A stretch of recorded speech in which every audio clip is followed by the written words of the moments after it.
বাংলাদেশ বেতার সিলেট। এক্ষুনি শুনতে পাবেন আমাদের স্থানীয় সংবাদ এবং এর পরবর্তী কয়েকটি অনুষ্ঠান ঢাকা থেকে রিলে করে শোনানো হবে।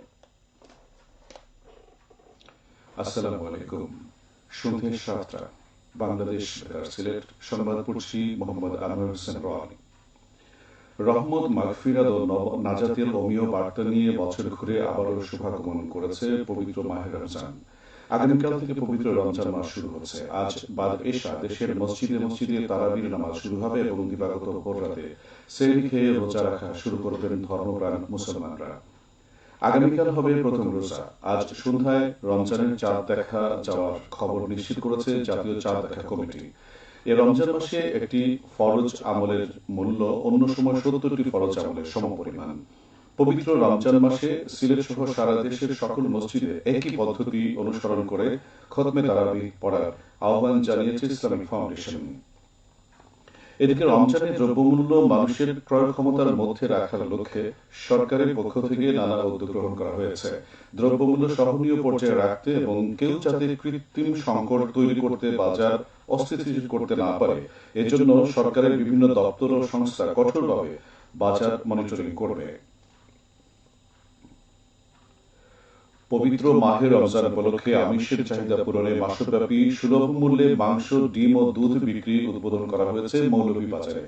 আজ সকালে পৌরসভা প্রাঙ্গণে উদ্বোধন করেন জেলা প্রশাসক মোহাম্মদ ইসরাইল হোসেন। এ সময় প্রাণী সম্পদ অধিদপ্তরের ঊর্ধ্বতন কর্মকর্তা, ডেইরি ও পোল্ট্রি ফার্ম সমিতির মালিক সহ স্থানীয় গণ্যমান্য ব্যক্তিবর্গ উপস্থিত ছিলেন। ২৭শে রমজান পর্যন্ত প্রতিদিন সকাল ৯টা থেকে দুপুর ২টা পর্যন্ত ৪টি ভ্রাম্যমাণ ট্রাক যোগে এসব পণ্য সামগ্রী বিক্রি করা হবে। প্রতি কেজি মুরগি ১৬০ টাকা, প্রতি লিটার দুধ ৬৫ টাকা এবং প্রতি হালি মুরগির ডিম ৩৫ টাকা এবং হাঁসের ডিম ৪০ টাকা দরে একজন ক্রেতা সর্বোচ্চ ২ কেজি মুরগি, ১ লিটার দুধ ও ২ হালি ডিম ক্রয় করতে পারবেন। জেলা প্রাণী সম্পদ অধিদপ্তরের পৃষ্ঠপোষকতায় জেলা ডেইরি ও পোল্ট্রি ফার্ম অ্যাসোসিয়েশন এই উদ্যোগ নিয়েছে। অগ্নিঝরা মার্চ মাস শুরু হয়েছে আজ। মার্চ বাঙালির স্বাধীনতা ও গৌরব গাথার মাস। ৭১-এর এই মাসে বাঙালিরা প্রতিরোধ গড়ে তুলেছিল পাকিস্তানি হানাদার বাহিনীর বিরুদ্ধে। পুরো মাস জুড়েই বাঙালির চোখে ছিল স্বাধীনতার স্বপ্ন। এই মার্চ মাসেই বাঙালিরা স্বাধীনতার যুদ্ধে ঝাঁপিয়ে পড়ে। ২৬শে মার্চ মধ্যরাতে দেশের স্বাধীনতা ঘোষণা করা হয়। সারা দেশের মতো সিলেটেও বিভিন্ন কর্মসূচির মধ্য দিয়ে আজ মহান স্বাধীনতার মাসকে পালন করা হয়েছে। এতে বাংলাদেশ বেতার সিলেট কেন্দ্র সহ সরকারি বেসরকারি বিভিন্ন সংগঠন ও সংস্থাগুলো নেয় বিশেষ কর্মসূচি। এদিকে স্বাধীনতার মাস উপলক্ষে পতাকা শোভাযাত্রা ও সমাবেশ অনুষ্ঠিত হয়েছে মৌলভীবাজারে। সকালে মুক্তিযোদ্ধা চত্বর থেকে বের করা হয় সর্বদলীয় পতাকা শোভাযাত্রা। পরে কেন্দ্রীয় শহীদ মিনার প্রাঙ্গণে অনুষ্ঠিত হয় সমাবেশ।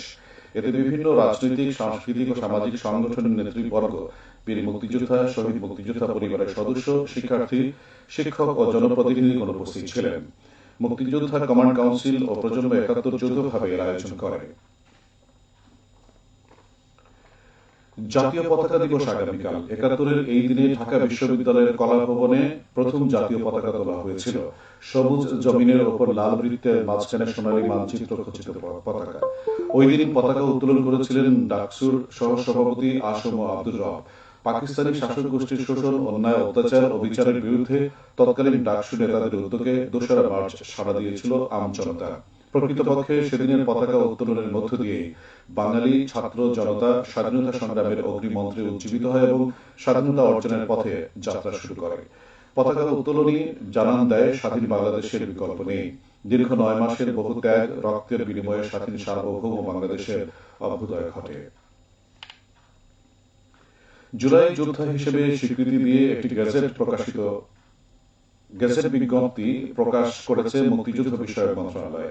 ২০২৪ সালের গণঅভ্যুত্থানে অতি গুরুতর আহত ৪৯৩ জনকে ক শ্রেণীতে অন্তর্ভুক্ত করা হয়েছে। গেজেটে অতি গুরুতর আহতদের মেডিকেল কেস, আইডি, নাম, পিতামাতার নাম ও স্থায়ী ঠিকানা প্রকাশ করা হয়েছে।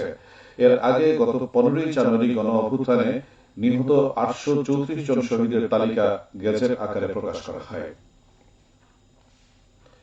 সিলেটের জৈন্তাপুর উপজেলার হরিপুর বাজার এলাকায় ২টি গুদামে অভিযান চালিয়ে ১৭৪ বস্তা ভারতীয় চোরাই চিনি আটক করেছে সেনাবাহিনী। জৈন্তাপুর হরিপুর গ্যাসফিল্ড সেনা ক্যাম্প সূত্র জানায়, আজ বাংলাদেশ ইনফ্যান্ট্রি রেজিমেন্ট এর টহল টিম হরিপুর বাজারে অভিযান চালায়। এ সময় 2টি গুদামে তল্লাশি চালিয়ে এই চিনি আটক করে। সেহরি ও ইফতারে নিরাপদ ও সুষম খাদ্য গ্রহণ বিষয়ক সেমিনার অনুষ্ঠিত হয়েছে মৌলভীবাজারে। আজ এম সাইফুর রহমান অডিটোরিয়ামে অনুষ্ঠিত সেমিনারে প্রধান অতিথি ছিলেন সিভিল সার্জন মামুনুর রহমান। মূল প্রবন্ধ উপস্থাপন করেন জেলা নিরাপদ খাদ্য কর্মকর্তা শাকিব হুসাইন। এতে ইমাম, মুয়াজ্জিন, শিক্ষার্থী, শিক্ষক, অভিভাবক, সুশীল সমাজের প্রতিনিধি, জনপ্রতিনিধিগণ উপস্থিত ছিলেন। স্বাস্থ্য অধিদপ্তর ও স্বাস্থ্য নিরাপদ খাদ্য কর্তৃপক্ষ যৌথভাবে আয়োজন করে। এবারে জানিয়ে দিচ্ছি সেহরি ও ইফতারের সময়সূচি। সিলেট ও পার্শ্ববর্তী এলাকায় আগামীকাল সেহরির শেষ সময় ভোর 4:55 এবং ইফতার সন্ধ্যে 5:58। সবশেষে আবহাওয়া। রাত 1টা পর্যন্ত পূর্বাভাসে বলা হয়েছে সিলেট সহ পার্শ্ববর্তী এলাকার জন্য কোনো সতর্কবাণী নেই এবং কোনো সংকেত দেখাতে হবে না। আজ সিলেটে সর্বোচ্চ তাপমাত্রা ছিল 30.4 ডিগ্রি এবং সর্বনিম্ন 18.5 ডিগ্রি সেলসিয়াস। বাতাসে আর্দ্রতা ছিল সকালে 67% এবং সন্ধ্যায় 53%। আগামীকাল সিলেটে সূর্যোদয় হবে 6:14 এবং অস্ত যাবে 5:55।